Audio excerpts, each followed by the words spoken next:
Prior to moving forward, it is crucial to discuss the public reaction to the Pakistan resolution. The adoption of the resolution shocked and angered the masses across the entire Indian subcontinent, including Muslims of all sects, as well as Hindus, Sikhs, Christians, and followers of other faiths. Strong speeches, conferences, and the passing of resolutions characterized the wave of opposition that spread throughout India. As a result, both Muslim and non-Muslim leadership vehemently opposed it. The media reported their reactions, which you can see on the screen. Muslim League resolution is mischievous. It is derogatory to the self-respect of Mohammedans. Pakistan scheme is anti-Islamic. It is Mr. Jinnah's stunt. Musalman condemn Pakistan scheme. It is un-Islamic. Two-nation theory based on wrong premises. India is our common home. We have to live and die here. Ruse to keep India under British domination. No sensible Muslim will accept Pakistan scheme. Muslims shout Pakistan scheme Murdabad. Pathans will break Pakistan into pieces. Sinister move to create Ulster in India will be resisted. Pakistan scheme is absurd and impracticable, designed to deceive ignorant masses. Partition scheme is impracticable. It is harmful to Muslim interests. Pakistan scheme is harmful. It seeks to create another Palestine under British mandate. Mr. Jinnah's scheme will lead to disaster. Religion should be eliminated from civics and politics. Un-Islamic Muslim League scheme. Muslim League, body of self-seekers. They are misleading masses in the name of religion. Mr. Jinnah's statement is a slur on the fair name of Islam. Pakistan. Fantastic and impracticable. Mr. Jinnah is a political juggler. Powerful tradition of unity. Hindus and Muslims. Shia opposed to Pakistan. I will employ every non-violent means to prevent vivisection of India. Iqbal did not think of dividing India. Jinnah a tool of the Viceroy. Promoters of Pakistan are playboys of British imperialism, Jinnah playing role of Mir Jafar. This criticism of the Pakistan resolution and Jinnah was genuine because, instead of uniting the nation to end British rule, particularly amidst the favorable circumstances of World War II, Jinnah chose to promote communalism, which was going to fuel hate between Muslims and Hindus and advance the divide and rule policy of the rulers. Mashriqi, in his prison cell, agonized over Jinnah's selfish politics, which to him would delay attaining freedom and ultimately the collapse of the British Empire, which depended on India's freedom and play into the hands of the British during the war. Indeed, the Pakistan resolution inadvertently aided the British in maintaining their rule for nearly another 7 years following its adoption. The reaction to the resolution stemmed from the fact that no one wanted the division of their own country, which would separate families and friends. Additionally, there were various reasons why it was perceived as a British idea. Firstly, after the Khaksar massacre, Section 144 was implemented in Lahore, prohibiting gatherings of more than 5 people in one place. However, the ban was lifted to allow the Muslim League session to be held. This leniency further supports the notion that the British authorities were actively involved in promoting the Pakistan resolution. Secondly, influential British figures, such as Sir Henry Duffield Craik, were present at a garden party for Jinnah hosted by Sir Sikander on the night the resolution was passed.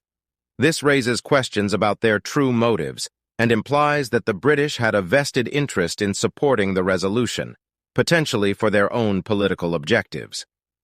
Thirdly, the Khaksar massacre and Mashriqi's arrest ignited anger and resentment against the British rulers among the nation. To divert public attention during this tumultuous period, the British did not hinder the presentation of the resolution by Jinnah. This tactic aimed to prevent a widespread uprising during World War II. Moreover, if the two-nation theory and the resolution were not British creations, Jinnah would not have been allowed to present them. If he did, they would have immediately arrested Jinnah for treason, as he called for dividing the country and promoting communalism. They would have argued that the said theory and resolution posed a threat to peace. Furthermore, the British strategically promoted a contradictory proposal that served their interests. They instructed Jinnah to promote it, and would have ceased its promotion if it didn't benefit them. The division between Muslims and Hindus was essential for the British to sustain their rule. The lack of opposition from British authorities and the free hand given to Jinnah raised suspicions of British involvement and suggested tacit approval or even active support from the British rulers. The two-nation theory, which proposed the creation of a separate country for Muslims, was perceived as contradictory to the teachings of Islam.